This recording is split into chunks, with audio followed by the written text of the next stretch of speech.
Seja bem-vindo a mais um encontro com a Palavra. Entendemos que o último livro da Bíblia é uma mensagem em código de Deus para o seu povo, e para que essa mensagem seja compreendida, são necessárias algumas chaves que desvendem o código.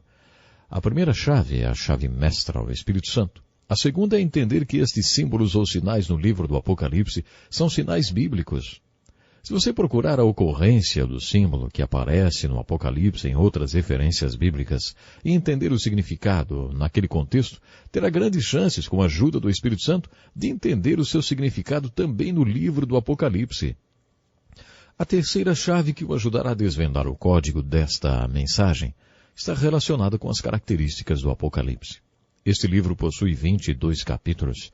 E é importante entender como eles estão organizados e como o livro está estruturado. Alguns dos nossos objetivos com este curso são o de mostrar com os livros da Bíblia como eles estão organizados. Dar uma visão geral de cada um deles, além de enfocar o tema central de cada livro. Mas o objetivo, que está acima de todos estes, é buscar a aplicação da verdade ensinada em cada um dos livros da Bíblia para a sua vida. Agora que estamos estudando o livro de Apocalipse, gostaria que todos estes objetivos fossem atingidos. A maioria dos evangélicos acredita na chamada interpretação futurista do livro do Apocalipse. Eu acredito. Se você não acredita, vai ficar no escuro, porque a única interpretação do Apocalipse que compartilharei com você será futurista. No capítulo 1, versículo 19, quando o apóstolo João teve sua experiência na ilha de Patmos, recebeu a seguinte instrução: escreva, pois, as coisas que você viu, tanto as presentes como as que acontecerão. Este versículo nos mostra qual é a característica básica desse livro, e estava ordenando que João escrevesse tudo o que viu. Esta experiência de João na ilha de Patmos foi impressionante. Todos os grandes homens de Deus na Bíblia tiveram uma experiência marcante com ele. Jacó lutou com um anjo. Enquanto Isaías tinha seus momentos devocionais no templo, houve um grande terremoto. Foi então que ele viu o rei sobre o altar. Isaías viu o Senhor. Podem acreditar, esses homens tiveram experiências tremendas com Deus. O primeiro capítulo do Apocalipse relata a experiência de João na ilha de Patmos durante o tempo em que esteve exilado por causa de sua fé. No dia do Senhor, que é o primeiro dia da semana, João foi levado pelo Espírito. A expressão levado pelo Espírito significa ele teve uma visão, conforme ele mesmo afirmou. Esta experiência de João é a essência do livro do Apocalipse. Este livro é um registro da revelação de Jesus Cristo para João na ilha de Patmos. Ele recebeu a ordem para escrever esta revelação para as 7 igrejas espalhadas na Ásia Menor. João relata sua experiência no primeiro capítulo do Apocalipse. Eu, João, irmão e companheiro de vocês no sofrimento, no reino e na perseverança em Jesus, estava na ilha de Patmos por causa da palavra de Deus e do testemunho de Jesus. No dia do Senhor achei-me no Espírito e ouvi por trás de mim uma voz forte como de trombeta que dizia: escreva num livro que você vê e envie a estas 7 igrejas: Éfeso, Esmirna, Pérgamo, Tiatira, Sardes, Filadélfia e Laodiceia. Voltei-me para ver quem falava comigo. Voltando-me, vi 7 candelabros de ouro, e entre os candelabros alguém semelhante a um filho de homem, com uma veste que chegava aos seus pés, e um cinturão de ouro ao redor do peito. Sua cabeça e seus cabelos eram brancos como a lã, tão brancos quanto a neve, e seus olhos eram como chama de fogo. Seus pés eram como o bronze numa fornalha ardente, e sua voz como o som de muitas águas. Tinha em sua mão 7 estrelas, e da sua boca saía uma espada afiada de 2 gumes. Sua face era como o sol quando brilha em todo o seu fulgor. Quando o vi, caí aos seus pés como morto. Então ele colocou sua mão direita sobre mim e disse: não tenha medo, eu sou o primeiro e o último. Sou aquele que vive. Estive morto, mas agora estou vivo para todo sempre. E tenho as chaves da morte e do Hades. Escreva, pois, as coisas que você viu, tanto as presentes como as que acontecerão. Este é o ministério das 7 estrelas que você viu em minha mão direita e dos 7 candelabros. As 7 estrelas são os anjos das 7 igrejas e os 7 candelabros são as 7 igrejas. A palavra anjos poderia ser traduzida do original grego por pastores. Este é um estudo que visa dar a vocês uma visão geral do livro do Apocalipse. E por isso nós não vamos poder nos deter na experiência de João. Os detalhes das experiências dos servos do Senhor mencionadas na Bíblia não são enfatizados. Por isso quero usar o curto espaço de tempo que nós temos para enfocar os resultados desta experiência e não os detalhes. Preste atenção nos verbos usados neste relato de João. Achei-me no Espírito. Ouvi por trás de mim uma voz forte, como de trombeta. Voltei-me para ver quem falava comigo. Você não acha que a experiência de João é parecida com a experiência de Moisés diante da sarça ardente, que não era consumida pelo fogo? Ele disse, que impressionante! Pensou, por que a sarça não se queima? Vou ver isso de perto. Quando o Senhor viu que Moisés ia se aproximar para ver, ele se revelou para Moisés e falou com ele face a face, como se fosse de homem para homem. Poderíamos dizer que o simbolismo destes episódios é que o pré-requisito para ter uma experiência profunda com Deus é voltar-se para Ele, ir até Ele, aproximar-se. Peçam, um pedido intenso, e lhes será dado, busquem, uma busca intensa, e encontrarão.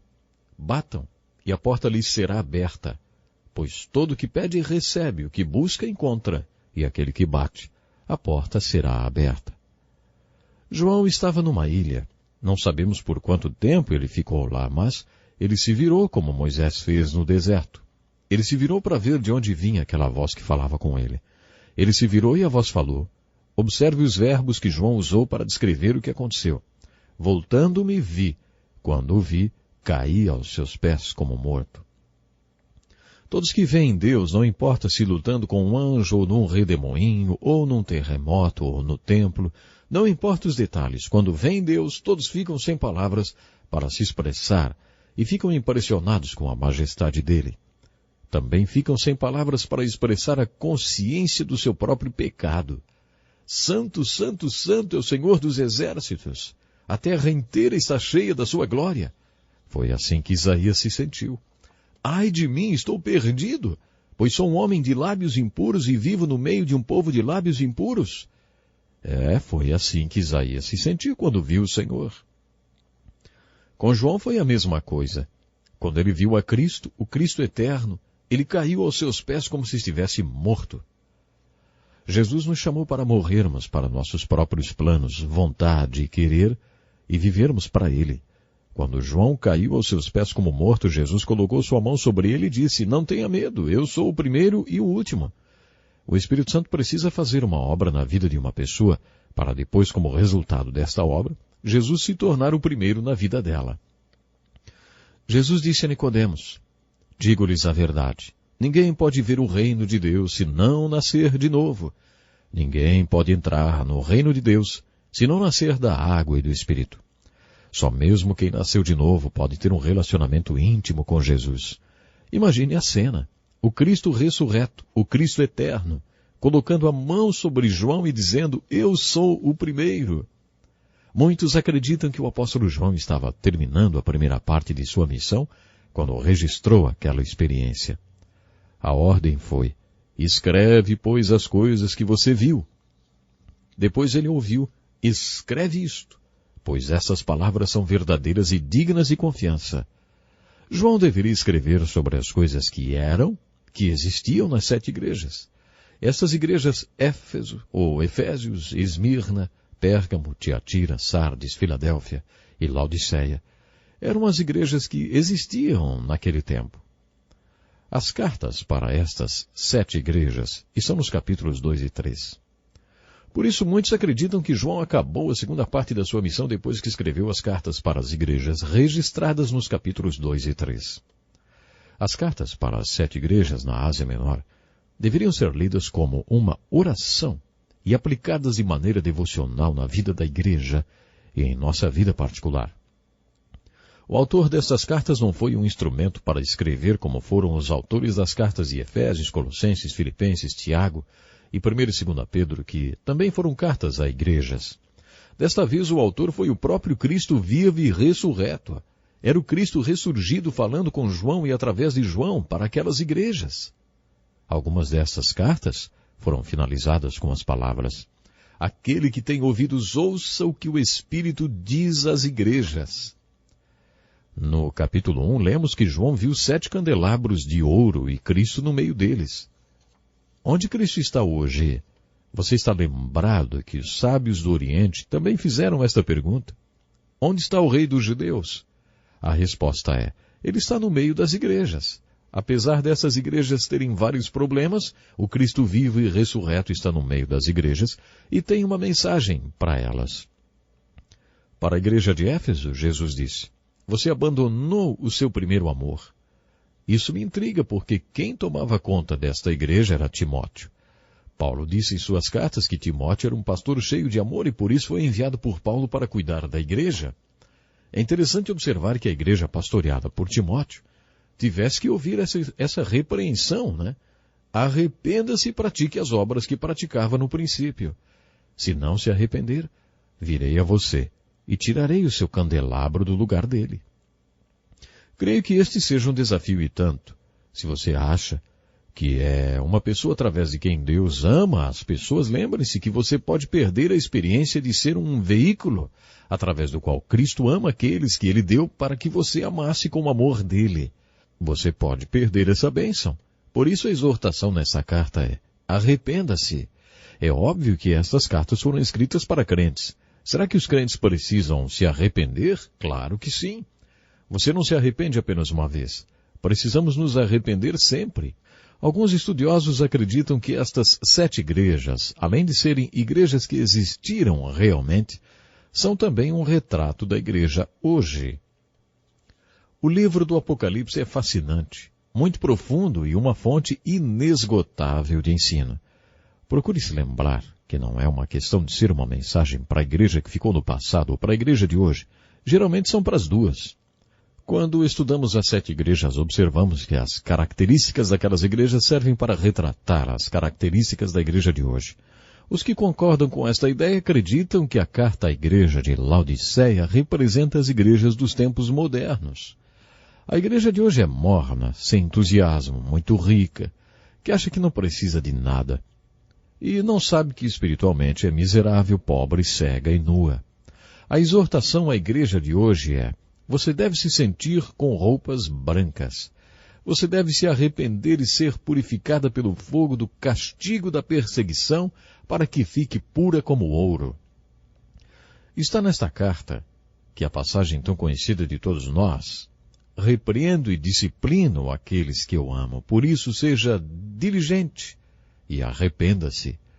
O Cristo ressurreto está dando uma mensagem bem direta para a igreja de Laodiceia. Olha, eu a amo demais para permitir que você continue a ter comigo esta relação indiferente. Por isso estou batendo a porta da sua vida. Estes problemas que você não consegue resolver, sou eu batendo na sua porta. Veja o que há por trás das tempestades e dos problemas que você não consegue resolver. Eu estou batendo a porta da sua vida porque amo você. Abra a porta da sua vida e me convide para entrar no seu coração e nas áreas mais importantes da sua vida para que tenhamos comunhão. Depois que João transcreve as cartas para as 7 igrejas, ele conclui a segunda parte de sua missão. Para muitos, a parte mais importante desta missão começa no capítulo 4. No capítulo 1, João registrou sua experiência e o que viu. Nos capítulos 2 e 3, ele registrou a situação das igrejas através das cartas para elas. Mas a partir do capítulo 4, João iniciou outra parte de sua missão. Suba para cá. E lhe mostrarei o que deve acontecer depois dessas coisas. A maior parte do Apocalipse refere-se ao que vai acontecer no futuro. A partir do capítulo 4 até o final do livro, todo o seu conteúdo é referente ao futuro. Esta característica é uma das chaves que nos ajudará a compreender o livro do Apocalipse.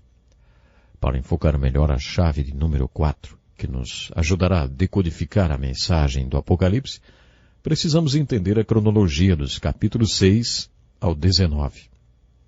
Os capítulos 4 e 5 são relativamente fáceis.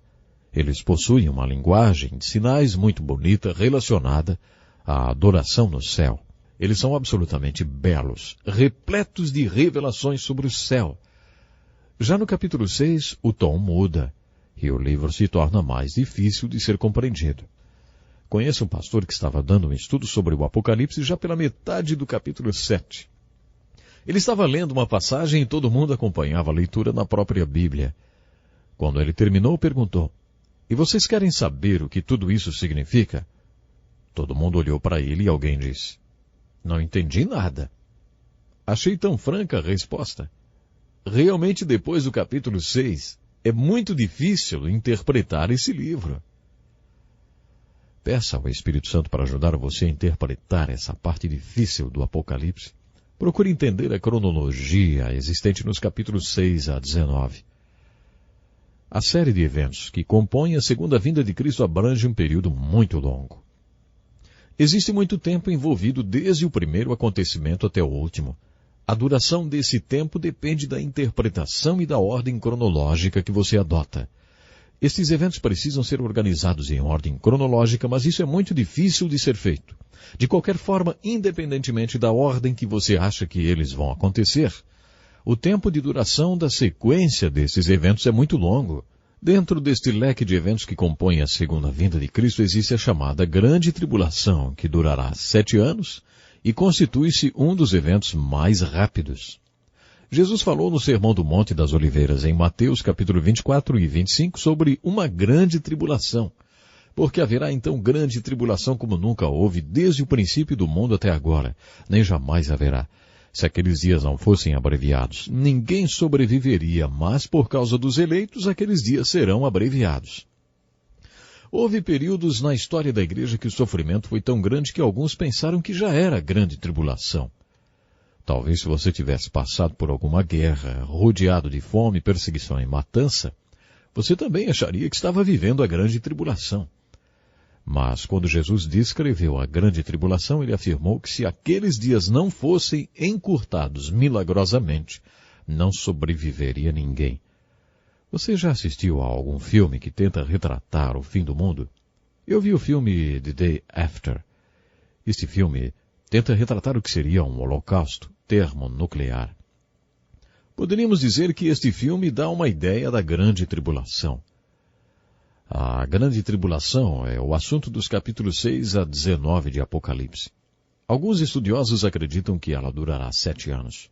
Os capítulos 6 a 19 enfocam este período. A grande tribulação está ilustrada nesta parte do Apocalipse através dos julgamentos.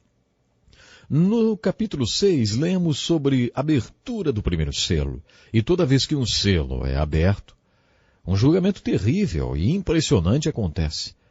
Depois acontecem os julgamentos das trombetas. 7 trombetas, e isso quer dizer que é um julgamento completo e perfeito. Cada vez que uma trombeta toca, acontece um julgamento. Os selos são abertos no capítulo 6, as trombetas tocam nos capítulos 8 e 9. Depois, no capítulo 16, temos 7 taças e todas elas derramam. Cada vez que uma taça derrama, mais um julgamento acontece. Há muitas razões porque parte do Apocalipse é difícil de ser entendido pela maioria das pessoas. Ele pode ser difícil para algumas pessoas porque é assustador e nós não gostamos de ler sobre um futuro assustador. Ai, ai, ai. É isso que ouvimos com todos esses julgamentos.